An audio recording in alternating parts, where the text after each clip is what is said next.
Hola, ¿qué tal? Buenas noches, ¿cómo les va? Gracias por acompañarnos como todos los sábados en Contragolpe. Seguimos pendientes del escenario internacional, le hemos abierto en este programa un capítulo. Nos parece importante, nos parece siempre que Argentina sufre cierto ombliguismo, ¿no? Tal vez la geografía que nos premió con tantos recursos edafológicos singulares también nos mandó a eso que se llama la periferia, ¿no? Mirado desde el centro y no le prestamos atención a fenómenos que cuando acontecen terminan rebotando, sobre todo en un mundo que, bueno, después del muro de Berlín se globalizó, ¿no? Con mayor o menor intensidad, paréntesis, creo que esta guerra de Ucrania le va a bajar intensidad a la globalización. Vamos a empezar a ver bloques y alianzas en bloques y menos cruzamientos, me parece, me da la impresión. Dicho esto, domingo, o sea, mañana, elecciones en Francia, segunda vuelta, todos los indicadores, toda la demoscopia dice que Macron repite.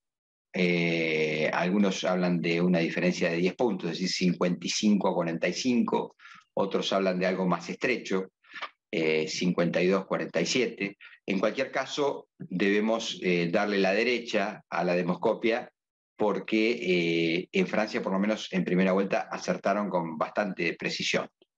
De modo que le damos el crédito. Hay un 13% de indecisos. Fue el debate el día jueves, un debate muy intenso. Bueno, con las características, ¿no? de los dos candidatos, un Macron mostrándose suficiente, con cierta soberbia, que es algo que a él le perjudica, eso dicen también los estudios de opinión, pero solvente, ¿no? Como un hombre de Estado. Y Le Pen, una mujer más cercana, más de pueblo, hablando de los problemas de la vida cotidiana de los franceses, la inflación, el salario que no alcanza, bueno, los cierres de fábricas, en fin. Veremos, insisto, no es menor, se juega mucho el domingo porque Francia es una pieza clave de la OTAN, un engranaje central de la Unión Europea, un cambio de timón ahí adentro, créanme que es un auténtico terremoto político. Lo veremos y seguramente la semana que viene también lo vamos a comentar. Alguna pincelada que después quiero que Rodrigo, por supuesto, la explaye con más detenimiento. Primero, y en honor a la verdad, porque a mí me excede el capítulo judicial, soy un auténtico neófito y porque además es un tema de primera línea en la agenda política argentina, a mi gusto por demás, ¿no? También creo que cuando se judicializa la política no habla muy bien de la política. Y después otra pincelada más de la dinámica de oposición y oficialismo en torno a la elección que, aunque les parezca mentira, está a la vuelta de la esquina, porque si ponemos la cabeza en un año por delante, ya estaríamos hablando de unas prepaso, si fuera hoy el asunto, ¿no? Y seguro además porque va a haber un montón de adelantamientos en las provincias que se quieran despegar del escenario nacional. En un minuto con todo esto, con Rodrigo lo empezamos a analizar.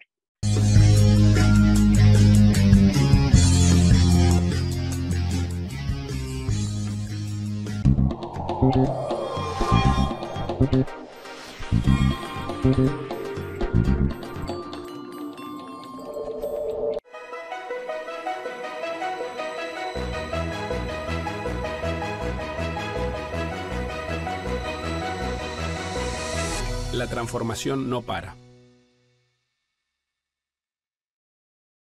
Señoras y señores, en el Banco Ciudad queremos que saques tus proyectos del banco de suplentes. Queremos bancarte para que juegues, para que encares tus sueños, para que vuelvas a sentirte titular de todo lo que querés hacer. Entra al Ciudad, vení al banco que te banca.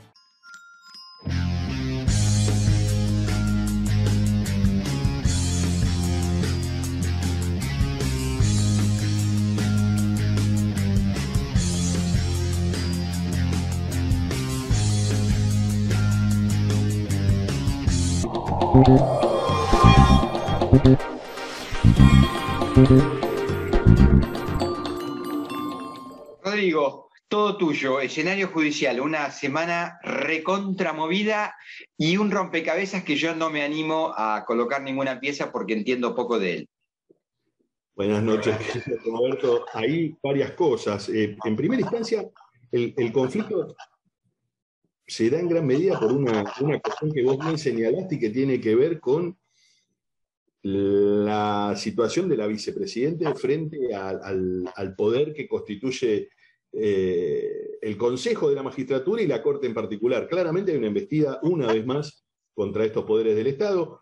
Recordemos, es sintomático para el proceso político que el peronismo inició en 2003. Recordemos que Néstor Carlos Kirchner fue el primero, en su momento, en embestir duro contra aquella corte que era la corte de los 90, la corte de Nazareno, una corte que venía de una agenda previa a la de la reforma constitucional del 94. Sin embargo, esa corte, que la cambió radicalmente Néstor Carlos Kirchner, con la incorporación en su momento de Argibay, de Hayton de Nolasco, dos mujeres, vale el dato, y de Zaffaroni en aquella época, es una corte que ya está totalmente reconfigurada.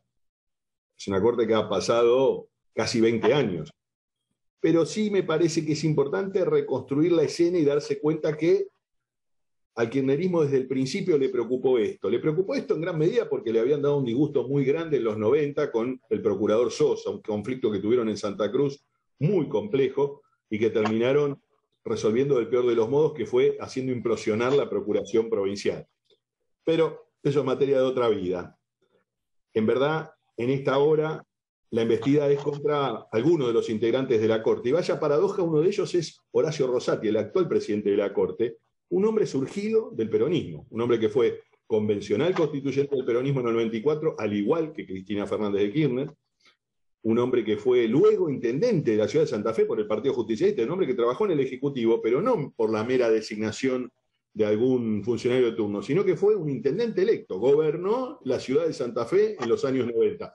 Algunos minimizan aquello y dicen, bueno, hombre del Lole. No, Rosati estaba en el peronismo desde mucho antes que el desembarco de Carlos Reutemann, ya fallecido, llegara a la provincia de Santa Fe. Rosati es un hombre del peronismo de larga tradición militante en la provincia de Santa Fe. Y luego, ya en el 2003, recordémoslo, algunos lo omiten, fue procurador del Tesoro, hasta que Néstor Carlos Kirchner lo convoca para ser su ministro de Justicia. ¿Por qué cuento estas cosas? Porque se habla de un Horacio Rosati como si se hubiera configurado o conformado por fuera de la lógica de la política, y no. Horacio Rosati es un hombre de la política que además llegó a la Corte a propuesta del peronismo en el Senado de la Nación. Sí es verdad, debemos decir, que lo que en aquella época se llamaba el ultrakirchnerismo, el que lo llama cristinismo tal vez, sí es verdad, le votó en contra en el recinto, pero también es verdad que tuvo 60 votos en el Senado para ser elegido integrante de esta Corte Suprema. 2 más que el propio Carlos Rosenberg, que era el candidato de Juntos por el Cambio, un hombre surgido del radicalismo. Entonces, frente a estos datos, digo, no omitir algunos elementos. Después, por lo restante, el incidente de esta semana, producto de todo esto, termina siendo este paso de comedia en el Senado. Yo creo que realmente este tipo de cosas a la sociedad no le importan. Me duele decirlo, me gustaría que hubiera una indignación generalizada frente a un avasallamiento institucional que tiene que ver con una tomada de pelo en torno a lo que se entiende por minorías. Porque acá hay una especie, vamos a entrecomillar el término, bullying, de las mayorías hacia las minorías. Las mayorías, cuando son holgadas, entonces se dividen y ocupan los lugares de las minorías. Esto no es así, no era el espíritu de la Constituyente del 94, y Cristina Elisa Fernández de Kirchner lo sabe bien porque fue constituyente en el 94 en las listas de aquel peronismo en tiempos de Carlos Menem. Te quiero, perdóname, Rodrigo, te quiero hacer de abogado del diablo. Te quiero hacer trabajar más de la cuenta. Voy a hacerte un Parrilli Dixit, porque ayer lo escuché y dice en una declaración, bueno, pero nos acusan a nosotros del tema de si tenemos 2 bloques, pero ellos tienen 4. El tema es que cuando hablamos de Juntos por el Cambio estamos hablando de una coalición política. Yo entiendo que les cueste a veces a un hombre como Oscar Parrilli interpretar estas cosas porque él es justicialista y el justicialismo, su coalición política es la estructura per se. Y Parrilli nunca sacó los pies de plato. Recordemos que fue el miembro informante de la privatización de YPF y ahora es el miembro informante de la defensa de todo lo público habido y por haber. Bueno, las singularidades del peronismo que lo han hecho bailar en 30 años de la ola neoliberal a la ola populista. es un problema de Parrilli, pero la capacidad de comprensión es sencilla. Si vos tenés una fuerza política que se llama Coalición Cívica, si vos tenés una fuerza política que se llama Unión Cívica Radical, que daría la sensación que tiene 120 años de historia cargando. Si vos tenés una fuerza política que se llama PRO, es natural que tengan bloques propios, lo que no impide que tengan un interbloque que se llame Juntos por el Cambio, Cambiemos o Sol de Mayo el día de mañana. O debo confesar algo en torno a esto que bien decís. Paradoja de la historia, la movida de Cristina Fernández de Kirchner y de sus hombres de confianza como Oscar Parrilli terminó abroquelando a Juntos por el Cambio en su peor momento, en un momento donde la interna arreciaba, terminó abroquelándolo y terminó dándole un consejero ahora al radicalismo sin objeción alguna de los restantes integrantes del bloque, a diferencia de lo que pasó en el Senado, donde el consejero de la magistratura iba a ser Luis Juez, porque Luis Juez se incorporó, en lugar de representar al Frente Cívico Cordobés, se incorporó al bloque del PRO y el PRO eligió que fuera Luis Juez. Sin embargo, recordemos, en virtud de la resolución que adoptó esta semana la divisoria de bloque mayoritario en el Senado, permitió que sea Martín Doñate, que es quien va a jurar seguramente en los próximos días, salvo que la Corte no le tome jura. Recordemos que esta semana juraron 4 consejeras, esto es importante, 4 consejeras ya juraron, todas mujeres porque tenían que completarse los espacios en torno al cupo que restaban, entre ellas algunas de la cuestión académica, la decana de la Facultad de Derecho de la Universidad Nacional de Lomas, entre ellas la abogada electa, que es una mujer que supo ser diputada nacional del PRO, y las 2 que vienen por el espacio de las juezas, ¿sí? Una jueza por la minoría, tal vez con mejor sintonía con algunos amigos del oficialismo, no podría decirse que sea oficialista, y una jueza del sector de la mayoría, que sería un espacio más crítico con la gestión del gobierno nacional. Rodrigo, abandonamos el capítulo judicial, te voy a reproducir una anécdota que es de tu cosecha, bien para dejarte sin argumentos. Alguna vez me contaste que lo fueron a ver a Alfonsín, ya siendo presidente, para interesarlo por algunos temas de órbita judicial y de designación de jueces y tal, y Pascual. Y que a Alfonsín le parecía un tema absolutamente menor. No estamos hablando de lo que hoy se llaman los juzgados federales de Comodoro Pi y demás, ¿no? Pero cómo la cuestión judicial ha invadido la agenda política argentina hasta tornarla en algo central, ¿no? A mi gusto, sigo insistiendo, me parece que es un capítulo diminutivo de la política. Pero bueno, es una opinión personalísima, ¿no? Te doy un pie de la agenda internacional que nos quedó pendiente. Vos sabés que yo soy muy atento y muy devoto a ella, porque después sí me quiero meter en los últimos minutos, ya tengo 2 o 3 datos de información política pura y dura que me gustaría comentar contigo. Hacías una referencia internacional hoy cuando estábamos haciendo una preproducción que vale la pena consignar. De lo que está sucediendo en torno a esta elección europea y esta decisión de la Unión Europea de encolumnarse detrás de Ucrania y de Zelensky. Y tiene que ver con que personalmente se dirigieron Pedro Sánchez Castejón y la premier danesa, Mette Frederiksen, fueron personalmente hasta Kiev. Digo, no es un dato menor, no, me parece. Había estado Boris Johnson, si bien Inglaterra se fue de la Unión Europea, hace 2 sábados en Kiev, ¿no? En visita reservadísima, digamos, pero caminando por las calles de Kiev al lado de Zelensky.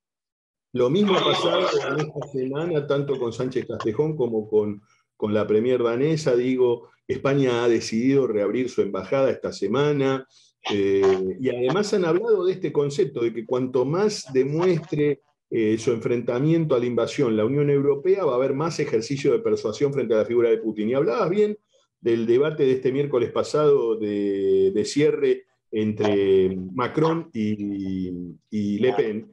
Y vale el dato, porque Macron apostó fuertemente a dejar pegada a Le Pen con Putin. Sí, y no, claro, parece un caso menor que tal vez pueda ser un ariete en torno a la elección del domingo en Francia. Es decir, acá hay un fantasma que recorre el mundo. Y sobre todo Europa, ¿no? Que tiene que ver con, por ejemplo, las imágenes avaladas por el propio Donald Trump en el momento del copamiento del Capitolio. Digo, absolutamente. Una negación de los poderes constituidos o de la delegación de poderes que hace la sociedad a través del voto, que pueden perjudicar y mucho a la marcha de un Estado que, como vos bien decís, en el caso de Europa, es un Estado que en cierta medida juega en la cosa regional. Vos decís, ¿está en crisis la globalización? Claro que está en crisis la globalización, pero no significa que no tenga anticuerpos. No, pero por supuesto, y además veremos. Nada es lineal, ni extrapolable, ni vuelve exactamente al lugar anterior, más allá de que siempre nos gusta parafrasear a ese judío alemán que se revuelve las tripas en un cementerio de Londres llamado Karl Marx, que decía que la historia se repite, ¿no?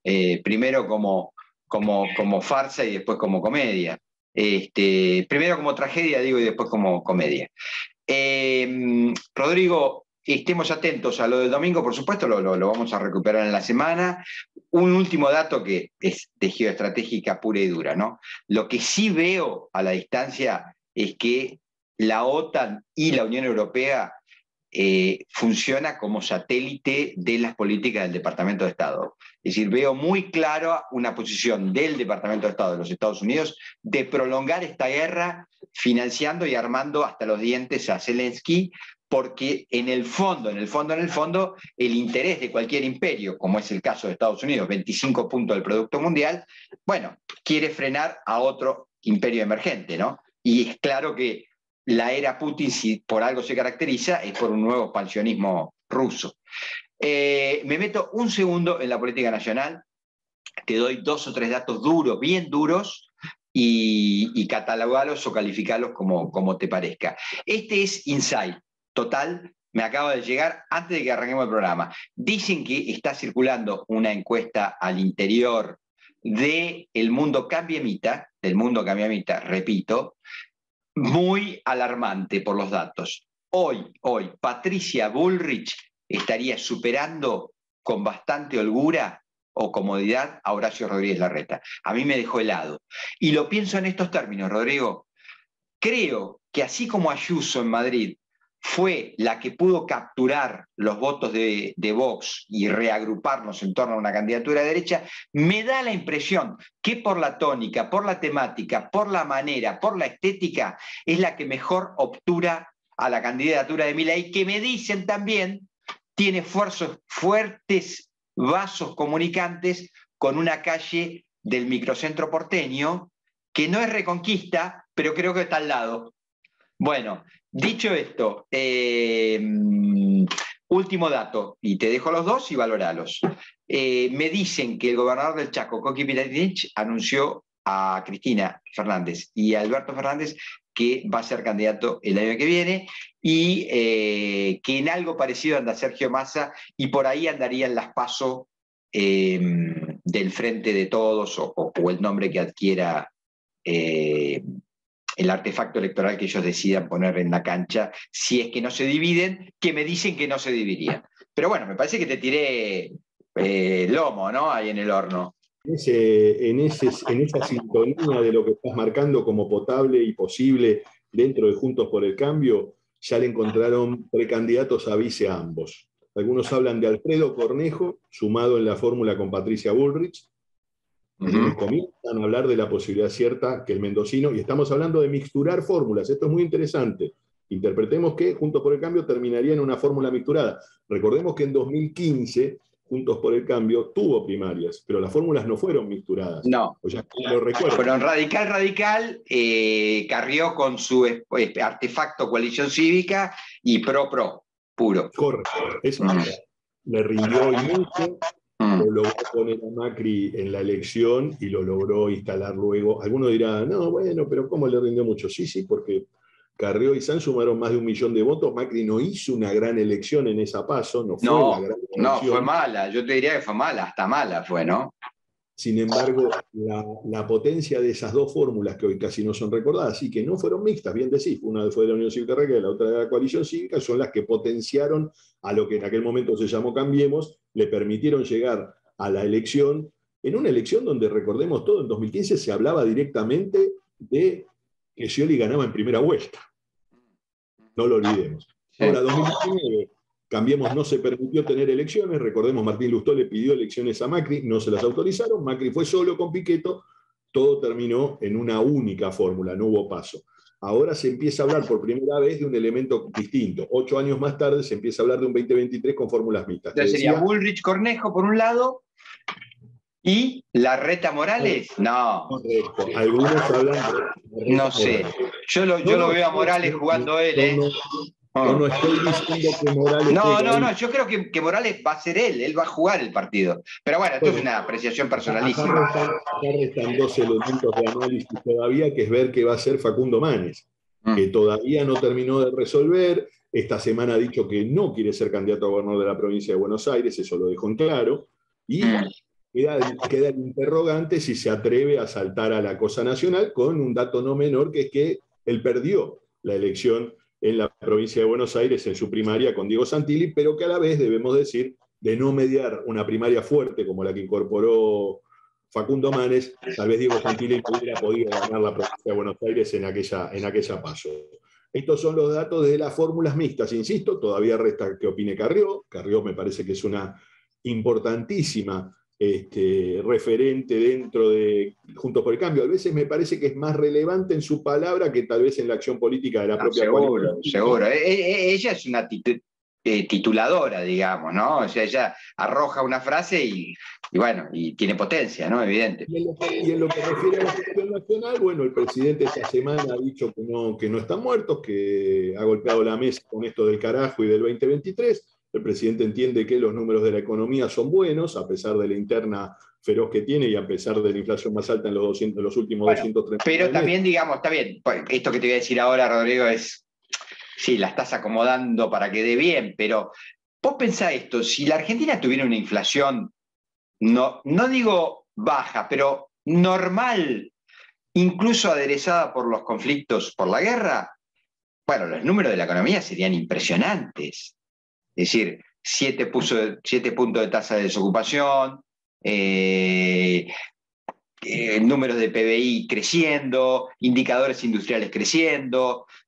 Es decir, todos los indicadores macros son buenos, menos la inflación, claro, que termina triturando los salarios y por eso es un lastre, ¿no? Creo que ahí está el drama. Pero rescato este asunto de que han empezado a surgir voces al interior del frente gobernante de sacar esa, si me permitís, comillas, mística del peronismo, ¿no? Bueno, cuando estamos gobernando somos casi invencibles. Digo, pareciera, da la impresión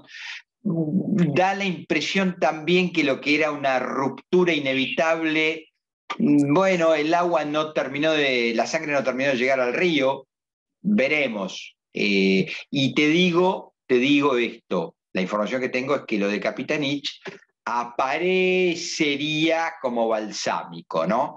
Sé que al presidente Fernández, desde el kirchnerismo, se le está pidiendo, che, bueno, en un momento determinado del año que viene tenés que decir, bueno, fui el presidente de la pandemia, el presidente que sacó al macrismo, dar un poco las zurras, ¿no? Con mucha elegancia, y acá dejo el camino para que otro gobierno peronista, sin desgaste, tal, Pascual, bueno. Pero tiene que atreverse, tiene que permitirse una primaria presidencial. No la ha tenido hasta hoy, si bien el ejercicio y la ley es hija de Néstor Kirchner y aquellos senadores que fueron Sansi Morales, particularmente los senadores del radicalismo que acordaron aquella paso y que se entendieron y creyeron que era un excelente mecanismo para resolver algunas cosas. Kirchner hacia adentro del peronismo y Sansi Morales hacia adentro del poder que hasta ese momento tenía el área metropolitana del radicalismo. Recordemos un radicalismo que tenían vida política, Moró, Estorani, no Silvia, muchos hombres que tal vez hoy por edad y por tiempo político ya están un poco más retirados de la actividad. Y Moró porque está en otro lugar también, ¿no? Pero bueno. Claro. Pero ¿sabés lo que te quiero decir, Rodri? Y tenemos que ir redondeando. Acá sí empieza a tallar la importancia de darle manija al fenómeno Milei desde el oficialismo. Yo tengo esa teoría en la cabeza y la sigo sosteniendo. El oficialismo necesita dividir el voto opositor. Es de manual lo que estoy diciendo. Para que se entienda, el oficialismo necesita un escenario como el del 15, pero al revés. Es decir, un Massa que comió en el caladero peronista y que fue una candidatura de 20 puntos, bueno, que ese ejercicio lo repita Milei. Es decir, que divida el voto del centro hacia la derecha, lo rompa, lo fragmente y se cuele el peronismo como primera minoría. Me parece que es clarísima la jugada. Y te doy un último dato y es pura apreciación. Así como te digo que lo de la encuesta de Bullrich liderando sobre Larreta en la interna de Cambiemos es información, esto es opinión pura. Yo creo que detrás de Milei está el asesoramiento de Jaime Durán Barba. Es apreciación, pero punto, pelota. Que ahora digan que no, qué sé yo. Te dejo la valoración final, cerrás. La realidad es que frente a ciertas cuestiones de la práctica política cotidiana de la Argentina, lo que dice vastos sectores de la sociedad en la calle, que está aburrido de los modos y las formas. Esta semana toda esta situación en torno al Consejo de la Magistratura alimenta estas cosas, estas cuestiones de que ya la gente no identifica quién hizo la trampa, qué trampa se hizo, para qué sirve, qué función cumple. Sí, debates alejados de la opinión callejera y de las necesidades de todos los días. Y como vos bien señalabas hoy en el inicio del programa, mientras tanto, Marine Le Pen hablaba de la realidad cotidiana con tonos amables, ¿no? Como diciendo, bueno, la inflación, los problemas de la gente. En algún lugar, Milei, cuando te dice, voy a cerrar aerolíneas, voy a achicar el Estado, le está diciendo al oído a aquel que está en la calle complicado, porque la calle está complicada en el día a día, bueno, mire, vamos a cortar con estos privilegios. Algo que nosotros no hemos escuchado por primera vez. Digo, los disruptivos han tenido escena en la Argentina. El propio Carlos Menem en 1988 era el disruptivo de la hora. Uno tomaba en ese momento a Cafiero, al Sogaray y al propio Alfonsino, al propio Angelós, y los daba vuelta en una calecita, y los trajes eran 3 piezas, la corbata estaba bien colocada, la camisa... Ganó el outsider, correcto. Sí. No el que vino con el poncho, las patillas y vino a caballo, el que vino a romper. Hay algo en Milei donde vuelve a revisitar esa escena, donde vuelve a revisitar esta cosa de yo vengo a romper con el sistema. En el 88 la democracia, por más que habían pasado 5 años, no había dado las respuestas que la sociedad necesitaba. Si bien... Sobre todo en materia económica, ¿no? Sobre todo en materia económica. En materia económica, claro. Ese ha sido el gran drama. Rodrigo, nos tenemos que ir. Nos vemos el sábado que viene. Un abrazo, gracias por acompañarnos. Chao.